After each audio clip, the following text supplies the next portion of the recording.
Λοιπόν, Σπύρο, τώρα που θα κάνουμε βίντεο για το Παρίσι, πρέπει να μιλάς γαλλικά, ξέρεις? Όχι. Ωραία. Κάνα δύο λέξεις δηλαδή. Ωραία, πάμε να μάθουμε τα βασικά. Δεν πειράζει, άσε με να πω εγώ το θέμα. Γαλλικά, τα δικά μου τα γαλλικά και να δεις τι ώρα που θα του πω. Πάμε. Τα χαρτιά θέλω ούτε τίποτα. Bonsoir et bienvenue. Για να μάθετε, θα μου πείτε εμένα για γαλλικά. Για να μάθετε που θα μου πείτε εμένα για γαλλικά. Λοιπόν, aujourd'hui θα σας δείξω κάτι πολύ ξεχωριστό.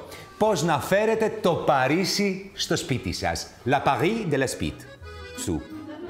Ξέρω ότι πολλοί αγαπάτε το Παρίσι, πολλοί αγαπάτε ηρωίδες που αλωνίζουν στο Παρίσι. Allô, Émilie! Και γι' αυτό σήμερα αποφάσισα να σας δείξω πώς θα εντάξετε όλη αυτή την παριζιάνικη φινέτσα στον χώρο σας. Πριν ξεκινήσουμε, κάντε, εάν θέλετε, subscribe, like, πατάτε και το καμπανάκι εκεί κάτω, εάν δεν το έχετε ήδη πατήσει. Καλέ, όχι αυτό. Αυτό είναι η καμπάνα της Notre Dame. Δηλαδή, χαλαρώστε λίγο. Το καμπανάκι εκεί κάτω είπαμε. Μπράβο και φύγαμε. Θα ξεκινήσουμε με τον πρώτο γενικό κανόνα.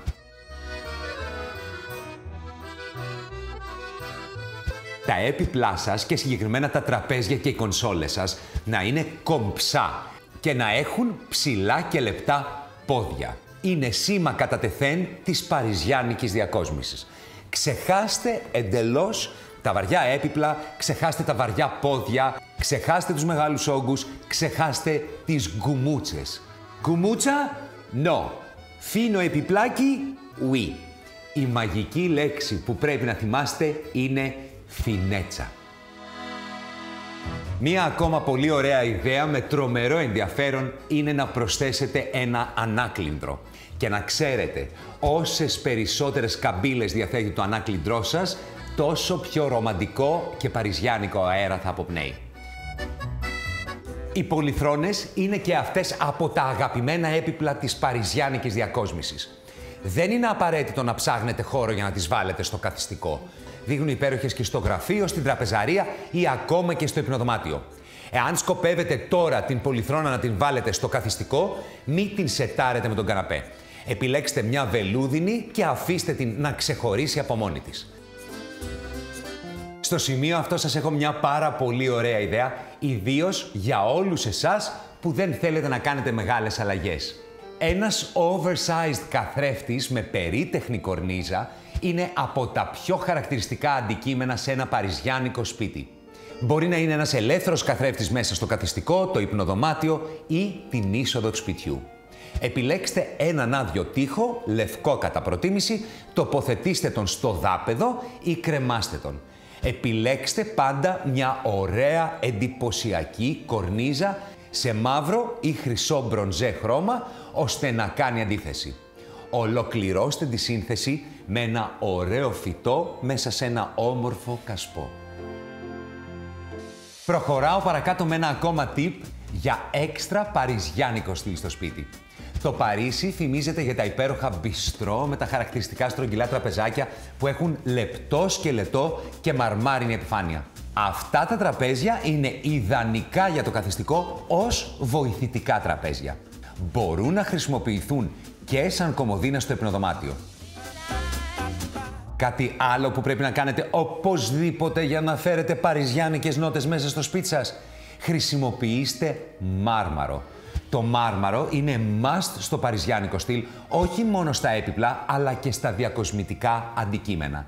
Χαρίζει διαχρονική πολυτέλεια και είναι πάρα πολύ κομψό. Τι μπορείτε να κάνετε? Διακοσμήστε με ένα κομψό μαρμάρινο τραπέζι, όπως είπαμε και πριν, μικρό αλλά και μεγάλο. Βάλτε μια κονσόλα, ένα σκαμπό ή χρησιμοποιήστε αντικείμενα από μάρμαρο όπως βάζα, δίσκους, ακόμα και μπολ ή μικρές πρωτομές. Προσοχή τώρα! Μην τοποθετήσετε τίποτα βαριά αγάλματα, λες και είμαστε στην εποχή του Ναπολέοντα. Σας το λέω από τώρα για να σας προλάβω. Είπαμε μάρμαρο. Μην το κάνετε το σπίτι βατερλό. Να σας πω τώρα κάτι γενικό. Το παριζιάνικο στυλ είναι γαλλικό, αλλά διαφέρει πολύ από της γαλλικής επαρχίας. Είναι άλλο το στυλ της γαλλικής επαρχίας, που είναι πολύ πιο πληθωρικό και ρουστίκ. Το παριζιάνικο στυλ είναι πιο μοντέρνο και πιο αφαιρετικό. Επομένως, η πολυτέλεια εκφράζεται με έναν πιο διακριτικό τρόπο. Και αφού μιλάω για διακριτικότητα, πρέπει να σας πω ότι κάθε αυθεντικό παριζιάνικο σπίτι έχει λίγες χρυσές πινελιές στη διακόσμηση. Ακούστε πάλι τι είπα, λίγες. Διακριτικές. Βρίσκονται σε καθρέφτες, σε ψηλά πόδια, σε έναν καναπέ, σε μια πολυθρόνα, σε κάδρα και σε τραπέζια, για να χαρίζουν, πάλι αυτή η λέξη, λίγη λάμψη.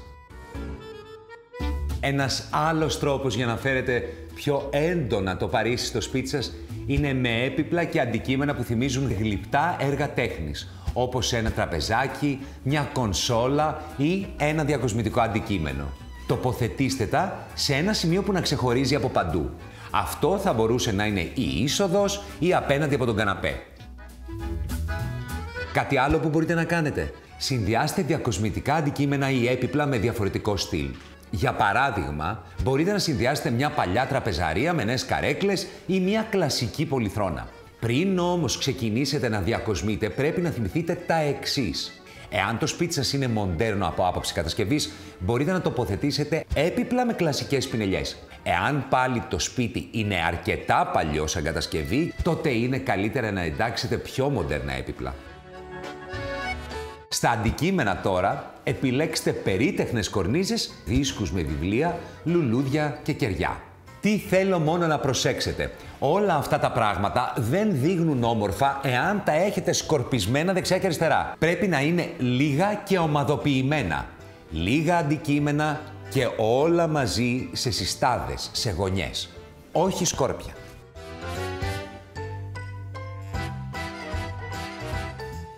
Και τώρα, όσοι είστε άνθρωποι της λεπτομέρειας, θα εκτιμήσετε πολύ αυτό το tip.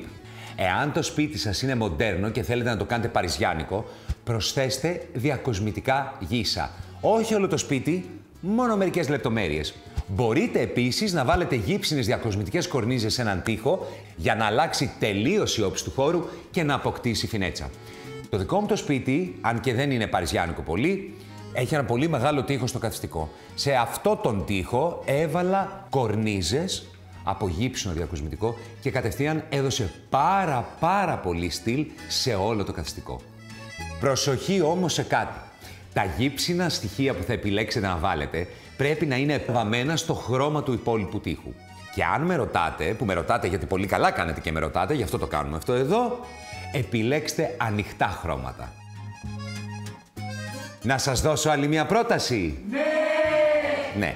Μπορεί να έχετε κάποιες παλιές αντίκες στο σπίτι σας που αγαπάτε πολύ. Αυτές θα ταιριάξουν τέλεια στην παριζιάνικη διακόσμηση. Από την άλλη, εάν δεν έχετε, μπορείτε να προμηθευτείτε κάποιες. Υπάρχουν πολλές αντίκες στο εμπόριο, είτε πρόκειται για έπιπλα, είτε για αντικείμενα και πολλές από αυτές δεν κοστίζουν πολλά χρήματα.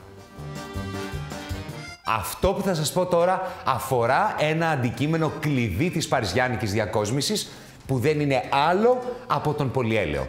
Ειδικά εάν το σπίτι σας έχει υψηλή οροφή, μπορείτε να προσθέσετε έναν στο καθιστικό, την τραπεζαρία ή την είσοδο. Εντάξει τώρα, ακούστε, δεν εννοώ ο πολυέλαιος που θα βάλετε να δείχνει λες και τον κλέψατε από το παλάτι στις Βερσαλίες και αφήσατε τη Μαρία Αντουανέτα να τρώει παντεσπάνια στα σκοτάδια. Επιλέξτε έναν μικρό και κομψό. Πιστέψτε με, δεν χρειάζεται ένας μεγάλος πολυέλαιος για να χαρίσετε λίγη λάμψη και πολυτέλεια στον χώρο. Και πάμε στα μοτίβα. Τίποτα δεν είναι πιο διαχρονικό, πιο μοντέρνο και πιο παριζιάνικο από αυτό που, όπως το λένε οι Γάλλοι, ονομάζεται pied de poule. Χρησιμοποιήστε το σε πολυθρόνες ή σε διακοσμητικά μαξιλάρια και αντικείμενα, ακόμα και σε ριχτάρια και κάντε ματ στην παριζιάνικη διακόσμηση. Κάτι άλλο που δεν πρέπει να παραμελούμε σε αυτού του είδους τη διακόσμηση είναι οι κουρτίνες. Για να μεταμορφώσετε τους χώρους σας, φροντίστε να είναι πλούσιες με πολύ απαλές υφές. Οι ιδανικές θεωρώ ότι είναι αυτές από βελούδο, από βαμβάκι μαζί με μετάξι και αυτές από σενίλ. Θα σας παρακαλέσω όμως να μην επιλέξετε σκούρα χρώματα στα βελούδα και στο σενίλ, γιατί η όψη τους θα δείχνει πολύ βαριά. Εκτός από τις κουρτίνες, εξίσου σημαντικά είναι και τα χαλιά. Διαλέξτε vintage χαλιά και μπλέξτε τα με μοντέρνα και λεπτεπίλεπτα έπιπλα. Αποφύγετε όμως εκείνα που παραπέμπουν σε ανατολίτικα μοτίβα, γιατί αντί για παριζιάνικο, το σπίτι θα μοιάζει με οντά. Και τώρα θα ασχοληθούμε λιγάκι με το χρώμα. Το κυρίαρχο χρώμα στα περισσότερα παριζιάνικα διαμερίσματα είναι το διακριτικό υπόλευκο. Το ανοιχτό γκρι, πολύ ανοιχτό γκρι και το μπέζ. Εάν προτιμήσετε μπέζ, να μην κυτρινίζει πολύ γιατί θα παραπέμπει σε παλιωμοδίτικο. Πριν σας χαιρετήσω, πάμε να ανακεφαλαιώσουμε τα βασικά συστατικά για να πετύχουμε ένα όμορφο και κομψό παριζιάνικο στυλ. Πρώτον, έπιπλα με όμορφα, λεπτά, κομψά, ψηλά πόδια. Γενικά όχι γκουμούτσες. Δεύτερον, ανάκλυντρα, πολυθρόνες, ξεχωριστά έπιπλα από βελούδο και επίσης με ψηλά πόδια. Τρίτον, oversized καθρέφτες με περίτεχνες μπορντούρες. Τέταρτον, τραπεζάκια μπιστρό. Πέμπτον, μάρμαρο σε τραπέζια και διακοσμητικά. Χρυσές λεπτομέρειες διακριτικά. Έπιπλα και αντικείμενα που μοιάζουν με γλυπτά. Διακοσμητικά αντικείμενα και έπιπλα σε διαφορετικό στυλ. Αυτά τα κάνουμε mix and match μεταξύ τους. Διακοσμητικά γύσα και γύψινες κορνίζες. Αντίκες, ένας πολυέλαιος, μικρός, κομψός, σε ένα ωραίο σημείο. Οπωσδήποτε κάτι με πιέντε πουλ μοτίβο. Κουρτίνες πλούσιες με ωραίες υφές, αλλά όχι πάρα πολύ βαριές. Vintage χαλιά. Και τέλος, κομψά, ανοιχτά, υπόλευκα γκρι χρώματα.